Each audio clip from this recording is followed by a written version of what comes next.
So I guess you know what I was interested in.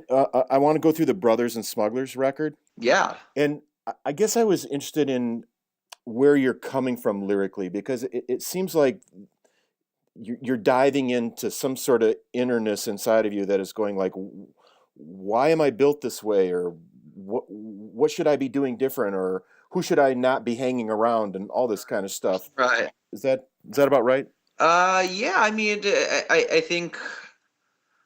I think for this record and compared to like what we've done in the past, where I lyrically I used to write a lot about like broken relationships, dealing in kind of the aftermath of that. This time around, I really wanted to get away from kind of that personal aspect of what I had going on in terms of, failed relationships and whatnot, and kind of focus on other things that kind of pressed on me, and try to harness those things. And what I try to do pretty consciously was look at things, kind of examples that I could pick from, that would spark kind of these ideas. And so different, not every song, but there's a lot of songs where, there was a certain platform that kind of sparked in my head what I wanted to do lyrically, and it kind of just trickled down from there. But there's definitely, I think there's definitely some frustrations with the record, in terms of like, where I was and still am in terms of, one thing that kind of comes up a lot in the record is this dissatisfaction with not only myself but with just seeing, kind of in 2014 how dependent we are on our phones and our social medias and these things that are used as tools, but at the same time have turned into dependencies. And I feel like take away from the precious time that we have to do and to observe and to enjoy actual life. And so those were kind of some of the things that were really pressing on me at the time. And it was kind of easy to write about.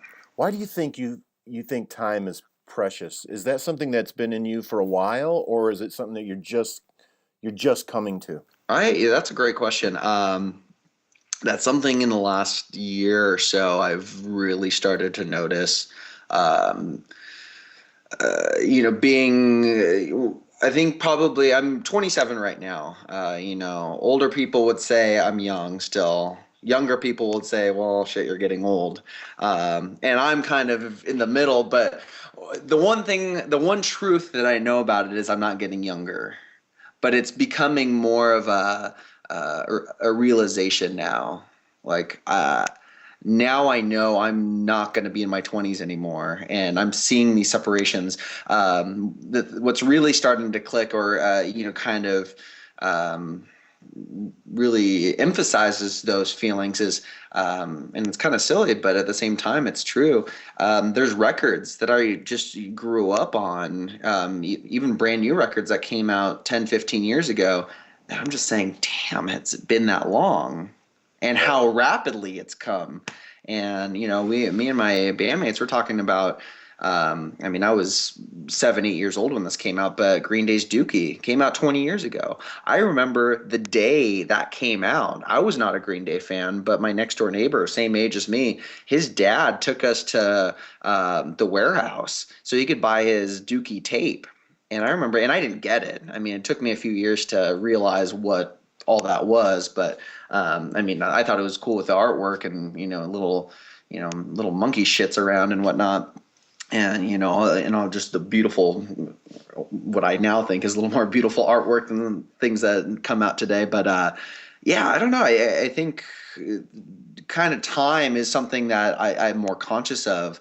I'm more conscious of the fact that, I need to try to be healthier than I've been the last few years, because my body feels it more now. And I know it's not going to get any easier. It's only going to get harder.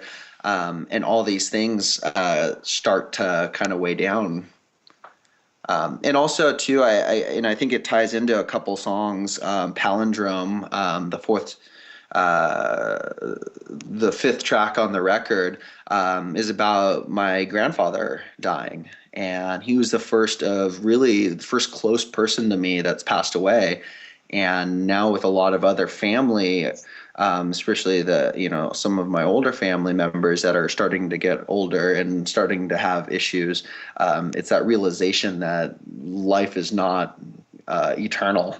And so I think that's kind of another element of this record is there's a kind of like a life and death theme, in a way with some of these songs. Yeah, I wondered if it was something like Palindrome or your grandfather, because my grandfather too was probably the first person in my life that I was really close to that died. And even then, though, it was sort of like, well, grandpas are supposed to die. You know what I mean? It's like they're supposed to die way before me, even though I think my grandpa was only in his 70s. And I say only in his 70s because at one time I thought 70s might as well be the end of your life, and now I see people in their 80s and late. I just saw Jimmy Carter on TV, and he's 89, and he talks like he's 60. You know, I mean, he's amazing. So, anyway, it's just things like that that make me appreciate life, and maybe that's where I connected with your music so much, just because of that song. And then I start working my way back into other songs. I go, dude's got a heart like me right now. So, Well, I'm glad there's that connection. I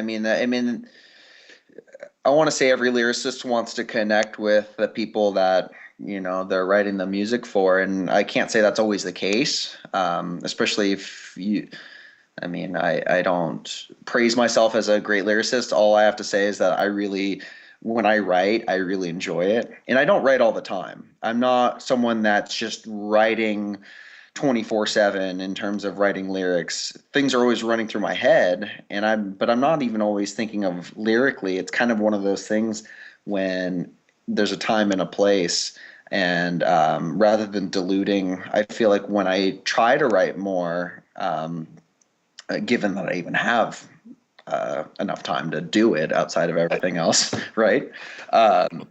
It feels like it's more natural when I have a little bit of pressure in order, like I have this task at hand, and really there's a motivator there, that knowing that I have, these 10 songs or 10, 15 songs or however many I'm needing to write, the fact that there's pressure to do it, I feel like I do it a little more effectively. But in terms of connecting, I want people to feel, I want people to at least think, and even if they don't agree or they don't, necessarily latch on to what I'm saying, at least to think about, have questions about what it might be about. I try not to write too metaphorically, but at the same time, I try not to write too straightforward at the same time, to where you're just kind of being really blunt. I'm not that brave, let's say. I always think it's great if you can get the conversation started in my head, even if that conversation only stays in my head. Right? Right. Yeah. So let's go through songs. How about Into the Clouds? First track, right? Yes. I think. Yeah. But I thought that was a lot about careful who you follow, really. Yeah. I don't know if you know this, but this song I wrote specifically, what it really sparked from, is from one of my favorite movies of all time. And that would be The Empire Strikes Back, episode 5 of Star Wars. There's a scene or a group of scenes where Han Solo and the gang, they go seek refuge from Lando Calrissian in Cloud City, and he's coming to get help from his friend, someone that more or less he can trust. And at that time, Lando picked the easy way out. He decided to make a deal with the Empire, and turned his back on his friend, essentially, because he knew that his friend was coming and didn't stick up for him. So there's that sense of betrayal there. And I feel like that really spoke with me because I feel like there's been times in my life where that's happened. I didn't pull from anything specific in writing the song. It was more of a kind of a narrative on loosely based around the movie scenario. But there's a lot of that feeling of, kind of be careful with who you trust, because sometimes the people that you think are your friends really are just in it for themselves. And, it's kind of when you're being put to the test that you learn who those friends are. And, you can move it one step forward. I think this is just through like analyzing the lyrics. You start to think, well, over time you realize who your friends are, and I think that ties into that sense of preciousness. Time is sensitive, and over the course of time, you realize you can kind of weed out the fools, essentially. I think if you listen to the lyrics, or anyone that's kind of curious about it, kind of go through, maybe even watch that scene in Star Wars while listening to it, because I actually did that while I was writing the song. I would watch that scene or those scenes over and over again and pick up imagery. I would write down everything. I'd even write down notes, commentary that George Lucas said, because I wanted to get his background on why he created those scenes and created that conflict. And there's not much resolve in the lyrics as there is later in the movies, with Lando kind of redeeming himself and his redeeming qualities. But this song solely focuses on the whitewash, the betrayal, the kind of the turning of backs, that I think happens probably more than we realize. Well, I wish that as I get older, I wish my trust factor would become more honed, but I'm not sure it does. And I think maybe every time that I've been betrayed, my trust meter just sort of keeps diving down even deeper and going, don't trust anybody. And Uh, that's no way to live either, by the way. Yeah, no, and I feel like for me, I put a lot of trust into the people. I feel like I'm a little bit wiser now as I get older as to who I can sense these things a little bit more. But then again, there are times where I think in a broad generalization, sometimes you can be fooled by that, by your own senses. Hey, the next track is Break the Tide, and I think it's about getting away from the negative in your life and somehow breaking free, somehow getting away from it all. It is. It is. I mean, I think you're on point with that. Um, Break the Tide is a song where it's kind of that feeling of like you're in an endless cycle that just needs to break from. Um, the inspiration for Break the Tide, I just feel like a lot of times and not even in romantic relationships, but even in friendships, any kind of relationship, sometimes words can be twisted around, manipulated, misinterpreted. And through all that, you can develop unhealthy relationships. And sometimes, in order to better yourself, you need a break from that. But you get so damn comfortable sometimes in the relationship that you're already in, it's hard to do that because that's all you know sometimes. And so it's easier just to kind of stick with it. And it's kind of a call to arms to break from those habits that you have of wanting to stay in something that may be abusive, or not even physically or verbally, but just mentally. And so a couple things that I thought were key with this song was the first few phrasings on the first verse and the second verse are tongue twisters. If you notice, the first few lines all start with a certain letter for the first line, and you go to the second line and it does the same thing. Twisted tongues, turbulent to the torch. It's the idea that you kind of stumble over your words. Sometimes you can't get out what you want to say.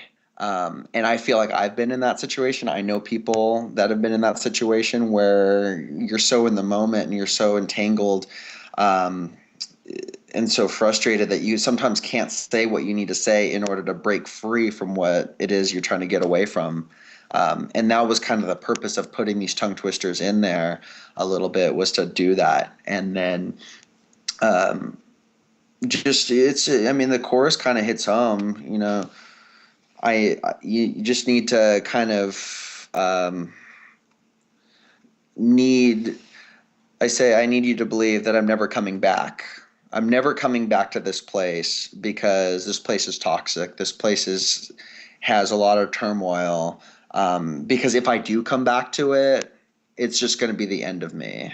It's going to lead me to a heart attack, mentally, or I should say figuratively or literally, you know, maybe in the future. But I think it was kind of it was a song to get a lot off my chest. And I think that song is very relatable for a lot of people because I think on the day to day, you get kind of stuck with, you know, with either friends or coworkers or, you know, your partner. And if you don't know how to stick up for yourself, and I guess that's the key to it, is you're sticking up for yourself um, when at times you feel like you're not capable of it. Well, so bad form was kind of where we started, right? A little bit when you're talking about almost too much technology, or at least progress is not all good, right? Yes, that was actually one of I think Bad Form is probably lyrically one of my favorites that I wrote for the record. It came from a very honest place, and I feel like as I mentioned before, yeah, I mean, I get worried. You know, I have brothers that are a little bit younger. They're 15 and 13, and they, even though we're 13 or 15 years apart, I mean, their culture growing up is a bit different than mine, which is also different than probably yours. You know, growing up, I did have the internet. I mean, we had Napster, you know, things like that. I've always had access to music online, you know, but it's really, especially in the last few years, and for the people that are starting to grow up, and as well as adults, including myself, you just get um, wrapped up and dependent on the things that, I mean, shit. It's awesome that you and I can be Skyping right now on here. That's something I couldn't do 10 years ago. There's just no way. We would maybe do a phone interview, but at the same time, you probably couldn't record it as easily as you can now.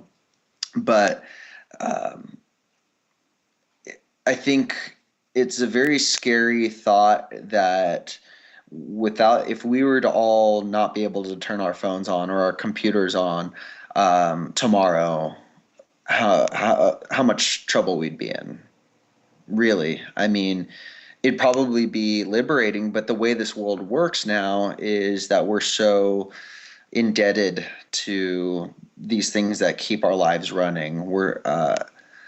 And in a way, I feel like we want things to happen. And actually, I won't go into the next part because that actually ties into another song. But we, yeah, I mean, I worry, and I think that was something that kind of spawned Bad Form for me, is that it doesn't feel right to me. This doesn't feel like this is how I'm supposed to live life. Third, I catch myself a lot. I mean, with my friends, with my fiance, they're talking to me, and I'll be on my phone, and I'm the first to admit I'm not proud of that.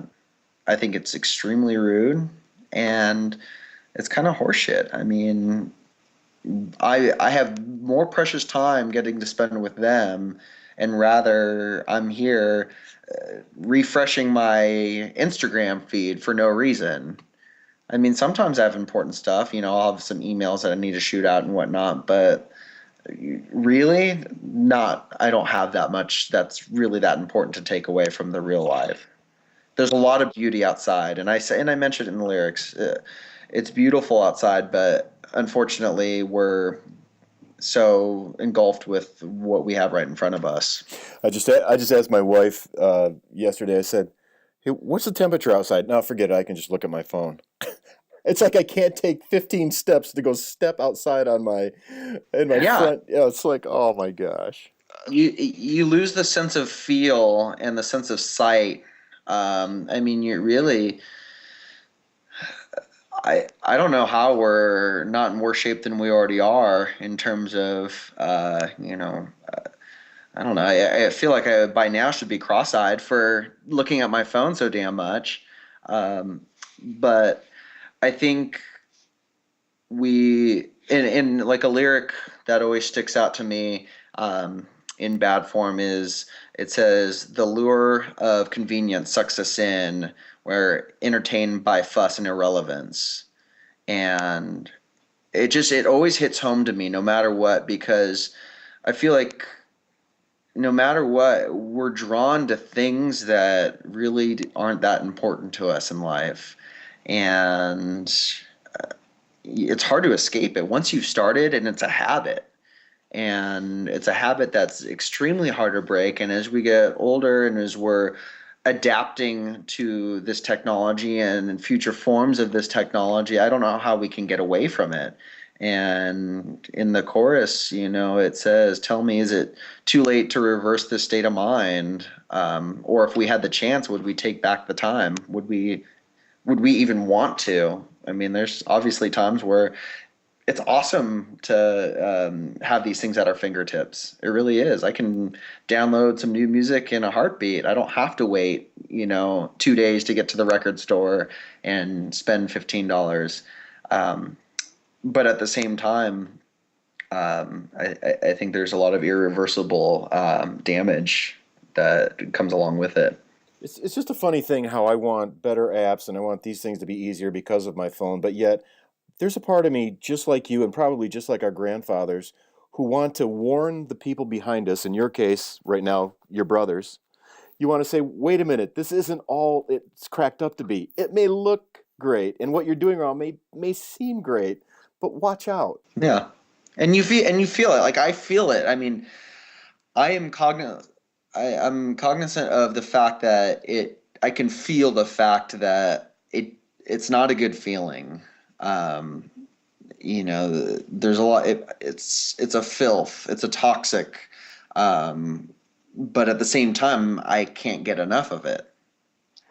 Not that I need it, but and it's just one of those things where I feel like, how are my children going to be raised? And it's hard to say right now. I mean, I don't know what's up. I probably won't have kids for a few years, but at the same time, it's going to be a whole different ballpark when they're 10, 11, 12, 13 years old. Yeah, I know when they're talking to their wrist and they're going, "What is that big thing that you used to carry?" Right? Exactly.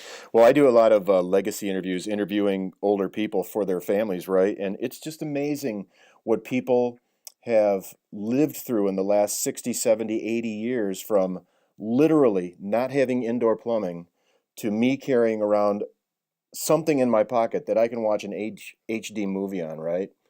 I, I can't fathom what they used to go through. I can't even get there, and yet they lived it the whole time. And I go, "Well, anyway, yeah." No, and some people give older people a hard time for this or that, but I do think the older that you get, the wiser you get. Um, and I just hope that for me, I listen to myself more than I'd rather practice what I preach than the inverse of that. So ask me in 20 years if I have or not, and I'll be blunt then, and I'll tell you. At that time, I'm sure we'll just have a mind meld, so I won't have to actually ask you. I'll just know your thoughts from here, wherever I'm at in the world. So, No, I'll be at because that point. I promise you, I will be off the grid. I will not be accessible at that point. did you watch or read the book Into the Wild? I saw the movie. I never read it. Same here, and but there's a part of me that is still attractive, right? It's like, could I move away from it all and still I would miss this, right? I would miss connecting with somebody, which I think is what was the Right. point of the end of the movie, right? But still, there's a part of me that wants to go, you know what? Bye bye. Bye bye. So anyway, but that said, I mean maybe